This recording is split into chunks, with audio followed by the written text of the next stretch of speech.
After living for hundreds of years, Deadpool's healing factor becomes more of a curse than a blessing, as death comes for his 90-plus-year-old daughter. Deadpool, knowing that he doesn't want to live in a world without his daughter, tries everything in his power to kill Death, just to have his daughter arrive in the nick of time to save Death and tell him that she's lived a full life and she's ready to pass on.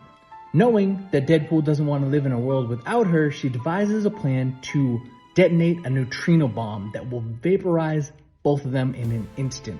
Deadpool, questioning this, wants to make sure that he is completely vaporized, because even if a single atom of him survives, then he will regenerate. His daughter assures him that it has the power of a black hole and there's no way that they could survive, as Deadpool hugs his daughter and dies peacefully in her arms. And this story comes from 2020's Deadpool The End by Joe Kelly. And if you like more comic breakdowns like this, make sure you like and subscribe. Or don't. There's nothing I can do about it. Did you know Deadpool once fused with 4 different symbiotes in order to take down Carnage?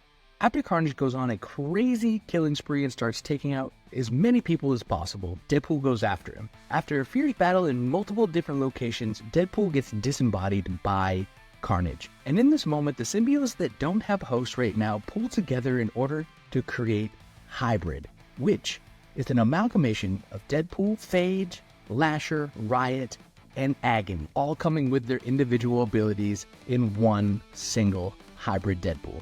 But even after this intense battle, it's really not enough to stop Carnage. So Deadpool gets creative and pretends to be Cassidy's girlfriend, and tricks Carnage into thinking that he killed his girlfriend, which leads him to a mental breakdown, ending the story in a perfect little bow with Cletus Cassidy back behind bars. And this story comes from Deadpool vs. Carnage, issues 1 through 4. And if you like more comic book stuff like this, make sure you like and subscribe. Or don't. If you don't, I can't save you from Carnage. This is one of the funniest Deadpool fourth wall breaks in history. During an adventure, Spider-Man and Deadpool are on their way through this tunnel system, and Deadpool just starts doing his thing. His fourth wall breaking, talk to us, talking to the characters, talking to everybody involved, right? And after a while, Spider-Man's just like, who are you talking to? Like, stop talking to yourself, kind of thing. And in this moment, Deadpool says, well, I don't even know who I'm talking to, and tries to get Spider-Man to reveal his identity, causing Spider-Man to take off his mask. And when he takes off his mask, Deadpool is shocked to see that his face is blank. Following this, Deadpool starts cussing out the writers and saying that they're preventing this moment from happening, as he even tries to get Spider-Man to reveal his name, and his name gets blanked out to Deadpool. And this moment comes from Spider-Man and Deadpool, issue number 42. If you like more Marvel stuff like this, make sure you like and subscribe.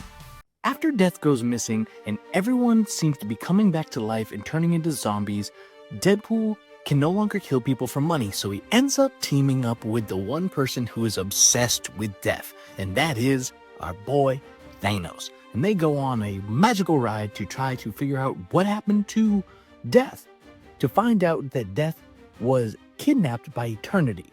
And once they free Death from Eternity, Death gives both Deadpool and Thanos a fraction of her power to take down Eternity. Thanos goes directly at Eternity trying to kill him, but if he does this, this ends the entire universe. So Deadpool tries to stop Thanos, which gets him tossed inside Eternity, where he meets Omnipower, who then uses Deadpool as his avatar and fuses with him, creating Omnipool, who, for a very, very short-lived time, is the most powerful character in all of Marvel, who defeats Thanos and restores balance to the universe. And this story comes from Deadpool vs. Thanos, issues 1 through 4. If you like more Marvel stuff like this, make sure you like and subscribe. After killing Peter Parker, Deadpool waits for Peter's soul to arrive in hell. After searching everywhere for his soul, he realizes Peter's nowhere to be found. After this, he makes a deal to bring Peter back to life so he can unplug it and plug it back in. After killing Peter a second time, he realizes that's not how hell works, and they don't make mistakes like that. This makes Wade realize that Peter's not evil, in which he has to go to Limbo to find out where he is. After Wade gets to Limbo, he finds Peter fighting Mysterio's illusions. After helping him defeat Mysterio, he makes a deal with Lady Death and Mephisto to bring Peter back to life for the final time, in which he apologizes and vows to find and kill the person that framed him for all of these horrific science experiments that he thought that he did, which caused him to kill him in the first place. This leads them to team up to take down Patient Zero, who was behind this entire thing. But that's only just the beginning of the story. Penn beats Deadpool in a poker game, and his prize Deadpool and Teller have to swap places for a day, and in this time, Penn does the most gruesome tricks he can with Deadpool, knowing that he's going to be okay, as Teller, as Deadpool, gets into this massive battle with these magicians with Spider-Man, in which Teller outsmarts the magicians and Spider-Man captures them. This leads to the following week, everyone showing up for the gruesome show that they saw with Deadpool, just for Penn and Teller to not be able to perform those tricks ever again. Deadpool once got hired for $7 to kill a kid's nightmares. After Peter reaches out to Deadpool via letter, saying that he's having trouble sleeping, Deadpool then shows up to Peter's house and asks him for the details on this. After making a deal, Deadpool then agrees to kill his nightmares, which leads him to break into the Sanctum Sanctorum and steal the Eye of Agamotto. After breaking into the Sanctum, Wade then gets his hands on the Eye of Agamotto just for Wong to show up and try to stop him.